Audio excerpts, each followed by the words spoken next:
Hello guys, আসসালামু আলাইকুম। আলহামদুলিল্লাহ আমরা কিন্তু এখানে পোশাক কাটতেছি আজকে। আপনার দিক থেকে আলহামদুলিল্লাহ বেশ ভালো পোশাক হয়েছে। সবই আপনাদের আল্লাহর দোয়ার বরকত। আর আজকে এখানে বৃষ্টি ঝড় হচ্ছে, এগুলো কিন্তু আমাদের বাজারে বিক্রি হবে। আজকে কিন্তু হয়তো আজকে দাম একটু কম পাবো বৃষ্টির কারণে, কিন্তু শাক না কাটলে আমাদের শাক নষ্ট হয়ে যাচ্ছে। এই জন্য আমাদের দাম বেশি পাই আর কম পাই আমাদের শাক কাটতে হবে। এই যে আমাদের যে একাডি, এই যে হলো আমাদের একাডির সাইজ। এই যে দেখেন, এই একাডি আমাদের 30 টাকা করে আমরা পাইকারি দিচ্ছি বা খুচরো দিচ্ছি। একই পাইকারি দিলে হয়তো 25 টাকা করে দিচ্ছি, আর এমনি আমাদের এগুলো এখন খুচরা বাজারে আমরা দিচ্ছি 30 টাকা করে আড়ি। আমাদের এখন এখানে যে আড়ি বান্ধার কাজ চলতেছে, এগুলো আমাদের আড়ি হচ্ছে।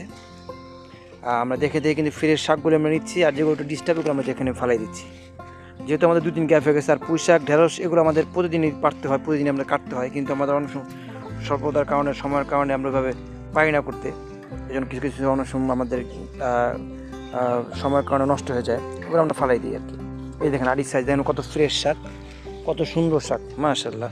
আমাদের এখন বাঁচতেছে বেলা 3টা, আমাদের এখানে আড়ি বান্ধা হচ্ছে, কিন্তু 3টার পরে আবার আমরা এখান থেকে আবার পারবো বাইরে, কিন্তু এখান থেকে দেখে গেছে যে আবার শাক কাটবো এখান থেকে আড়ি করবো। কিন্তু দুঃখের বিষয় হলো আমাদের এখানে কালকে শাক চুরি হয়েছে। মিনিমাম আমাদের 2 বস্তা শাক এখান থেকে চুরি হয়ে গেছে। এতে আমাদের মনটা খুবই খারাপ, এতে আমাদের মনটা বেশি ভালো নাই। যাই হোক, আপনারা আমাদের জন্য দোয়া করবেন যেন এর চেয়ে বেশি শাক আবার এখান থেকে হয়ে যায়। ধন্যবাদ সবাইকে।